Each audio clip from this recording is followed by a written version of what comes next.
नमस्कार दोस्तों, मैं आपका मित्र नवीन शर्मा आज फिर नए एपिसोड में आपके लिए नई रोचक जानकारी लेकर आया हूँ। आप सभी जानते हैं हमारे पूर्वजों के श्राद्ध जो हैं वो चल रहे हैं। हिंदू धर्म में पितृपक्ष का बहुत महत्व है। इस दौरान लोग पूर्वजों को याद करते हैं और उनके लिए विभिन्न तरह के अनुष्ठान करते हैं। पितृपक्ष में श्राद्ध, तर्पण और पिंडदान करने से पूर्वजों की आत्मा को शांति मिलती है और उनका आशीर्वाद हमें प्राप्त होता है। ये तो आप सभी जानते हैं और मुझे उम्मीद है कि आपने श्रद्धा भक्ति से, श्रद्धा प्रेम से श्राद्ध किए होंगे और अपने पूर्वज पितरों का आशीर्वाद जरूर प्राप्त किया होगा। तो एक बहुत ही ज़रूरी सवाल है जो मैं आपसे पूछना भी चाहता हूँ और आपको बताना भी चाहता हूँ कि पितरों की उम्र कितनी होती है। क्या कोई जानता है पितरों की उम्र कितनी होती है? मैं बताता हूँ आपको कि उनकी उम्र कितनी होती है। धार्मिक मान्यताओं के अनुसार पितरों, मृत पूर्वजों की कोई निश्चित आयु नहीं होती।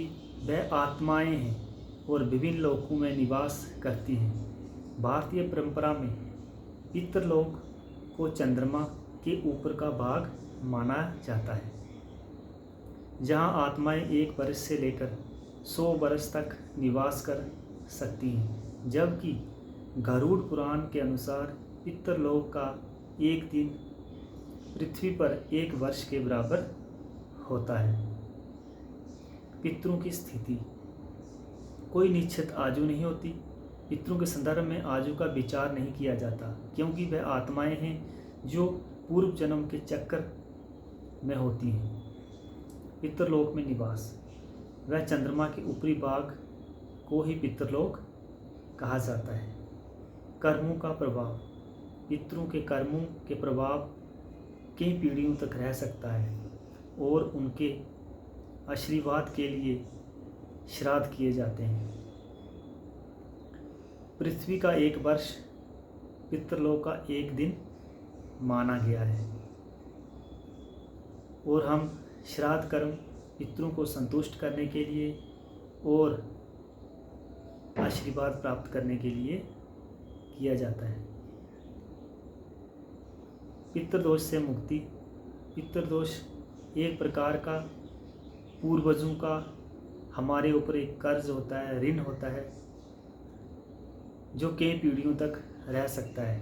वो कर्ज होता है हमने जो लिया है, खाया है, पिया है अपने माँ बाप से, दादा से, वो हमारा कर्ज है। जब तक हम पूरा नहीं करेंगे हमारी भी मुक्ति नहीं होगी, हमें भी आगे जगह नहीं मिलेगी और वो भी उम्मीद रखते हैं कि हमने जो किया है वो हमें मिले। अगर हम अपने बच्चों के लिए कुछ करना चाहते हैं ताकि हमारा वो बुढ़ापे का सहारा बने, तो हमारे पितर भी यहाँ से जाने के बाद हम पर पूरी उम्मीद रखते हैं कि वो भी हमें हमारा भला करें और हमारे मुक्ति में हमारा साथ दें। अभी मैं आपको ये बताता हूँ। देखो, घर में पितरों का वास कहाँ होता है? जो हमारा घर है वहाँ पे पितरों का वास कहाँ होता है?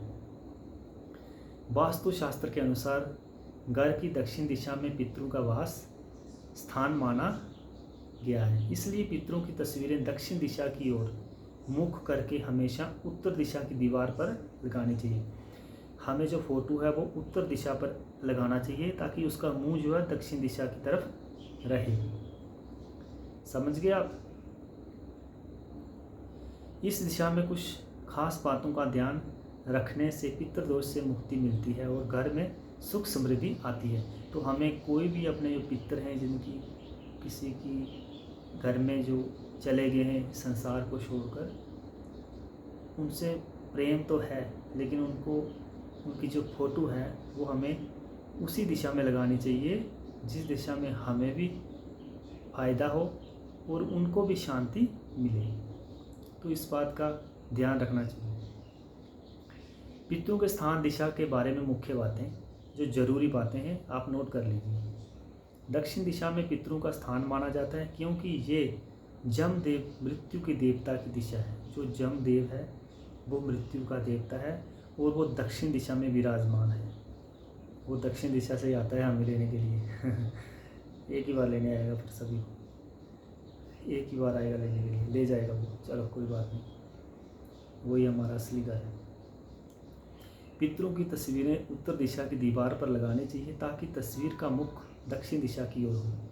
पितरों की तस्वीर को दक्षिण दिशा की दीवार पर सीधे लगाना चाहिए, बल्कि उत्तर दिशा में लगाकर दक्षिण दिशा की ओर मुख चाहिए। पितरों के लिए एक अलग स्थान तय करें, जैसे घर का नेतृत्व कोना, और वहां उनकी तस्वीर स्थापित करें। तस्वीरों पर धूल, मिट्टी, जाले वगैरह नहीं लगे होने चाहिए। उनको हमेशा साफ करते रहना। पितरों का आशीर्वाद प्राप्त करने के लिए समय समय पर सिमरन करें और श्राद्ध और दान पुण्य करें। सिमरन का ये मतलब नहीं कि आप 24 घंटे उनको तस्वीर लेके रोते रहो, फोटो देखते रहो ना। इसका है कि सिर्फ श्राद्ध में ही उन्हें याद किया जाए और उनकी जो प्रॉपर खाना जो हम देते हैं वो श्रद्धापूर्वक, श्रद्धा भक्ति से जो है ब्राह्मणों को दान पुण्य दें श्राद्ध में। श्राद्ध पक्ष के दौरान इस दिशा में खड़े होकर प्रणाम करना शुभ माना गया है। जब श्राद्ध चल रहे हों तो दक्षिण दिशा की ओर खड़े होकर उनको नमस्कार करना चाहिए। अच्छा, मृत्यु के बाद व्यक्ति का पहला वार्षिक, मृत्यु के बाद श्राद्ध करना चाहिए। ठीक है, मृत्यु के बाद श्राद्ध तो हमें करना चाहिए। उस जो बरसी श्राद्ध या बरसी मृत्यु की पहली पुण्यतिथि किया जाता है, जो हमारी पहले पुण्यतिथि आती है, उसी तिथि के ऊपर अगर एकम, द्वितीया, तृतीया, जो भी हमारी तिथि आती है उसी तिथि के ऊपर हमें श्राद्ध कर्म करना चाहिए।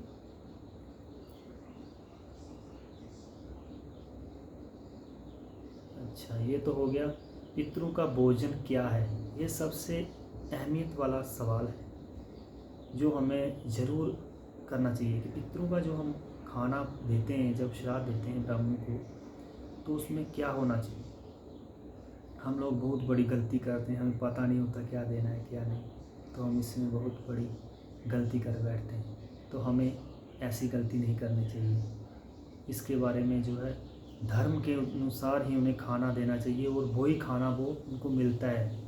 ऐसा तो है नहीं कि हम मांस दे दें तो वो उनको मिल जाएगा, वो डायरेक्ट नहीं उनको मिलता। इसलिए हमें सोच समझ कर वही खाना देना चाहिए। तो सात्विक हो, शाकाहारी हो, शाकाहारी में भी वो ही देना चाहिए जो उनको मिलता है। बाकी नहीं तो कोई फ़ायदा नहीं है हम ये दे दें वो दे दें। कोई कहीं तो बोलते हैं कि नहीं मेरा तो पितर वो दारू पीता था, मैं दारू नहीं रही, कभी नहीं मिलेगी उसको आगे, ऐसा कभी मत सोचना। पितरों का भोजन जो है सात्विक भोजन है, शाकाहारी भोजन है और शुभ भोजन है। शुभ मतलब पवित्र भोजन है, जो श्राद्ध कर्म के दौरान पितरों को भोग के रूप में दिया जाता है, जिसमें खीर, नंबर 1 खीर पक्का देनी है, पूड़ी, गुलगुले, तरोई की सब्जी, तोरी की सब्जी होती है वो भी देनी चाहिए। इसका विधि में विधान है। जैसी चीज़ें शामिल हैं पितरों के भोजन में, तामसिक वस्तुएं जैसे मांसाहार, प्याज, लहसुन, ये लहसुन और कुछ जड़ वाली सब्जियां जैसे मूली, गाजर, शलगम शामिल नहीं है। मूली गर्म जो मिट्टी से उगती हैं वो नहीं देनी है, जो ज़मीन के नीचे होती हैं वो नहीं देनी है। अच्छा, वह भोजन शुद्धता और पवित्रता के साथ बनाया गया अर्पित किया जाता है। पितृगण तृप्त होते हैं और प्रसन्न होकर कृपा बरसाते हैं। समझ गए आप? आपको समझ आ गया होगा, ठीक है। और खाने में एक तो खीर देनी चाहिए हमें, गाय के दूध की खीर जिसे उत्तम माना गया है और हावी अन्न कहा जाता है, हावी अन्न, ठीक है। गाय के दूध की खीर होनी चाहिए, भैंस के दूध की नहीं होनी चाहिए। मीठे पकवान, पूड़ियाँ, अच्छी मीठे पकवान आपको पता ही है। उसका तोरे की सब्ज़ी ये भी देनी चाहिए। जौ और तिल जो है वो अति उत्तम माने गए हैं। श्राद्ध भोजन में जौ और तिल का उपयोग सबसे श्रेष्ठ माना गया है। कद्दू की खट्टी मीठी सब्जी भी आप बना सकते हैं। उसके बाद पितरों को भोजन में क्या नहीं देना चाहिए, ये बात आप कान खोल कर सुन लो। क्या देना चाहिए, क्या नहीं देना चाहिए। चने की दाल, मसूर, उड़द की दाल और सत्तू नहीं खाते, ये पूर्वज नहीं खाते, पितर नहीं खाते। ज़मीन के नीचे उगने वाली सब्जियां पितर नहीं खाते। इसमें खीरा, करेला, अरबी, गाजर, मूली, शलगम, सरून आदि वर्जित माना गया है। इसको कभी भी नहीं लगाना चाहिए खाने में। कुछ मसाले जीरा, राई, सरसों और बीज, काले नमक सेवन नहीं किया जाता। उसके बाद बासी भोजन श्राद्ध में नहीं दिया जाता। भोजन तैयार करने और अर्पित करने के नियम। शुद्धता, सबसे पहले स्नान करने के बाद रसोई को साफ करके शुद्ध वातावरण में भोजन बनाना चाहिए। अर्पित करना, बने हुए भोजन को अग्नि को समर्पित करके पितरों को अर्पित करना चाहिए। पंचबली, गाय, कौवे, कुत्ते को भोजन खिलाकर ही पितरों को भोजन कराने का ही हिस्सा है। भोजन के बाद श्राद्ध में के बाद भोजन कराने के बाद ब्राह्मणों को जो भोजन करा देते हैं, उसके बाद परिवार के सदस्यों को बैठकर भोजन करने की प्रथा है। ये कुछ जानकारी थी जो मैंने आपको बताई। वीडियो लंबी हो जाएगी, आगे की बात करूं, बाकी नेक्स्ट वीडियो में लेके आऊँगा आपके लिए। आपका अगर कुछ सवाल है, कुछ आप जानना चाहते हैं तो मुझे ज़रूर बताइएगा। मैं आपके सवाल का ज़रूर जवाब दूंगा। आपने मेरे चैनल पे आए, मेरा नहीं आपका चैनल है। आपका बहुत बहुत शुक्रिया। नमस्कार, जय माता दी, धन्यवाद।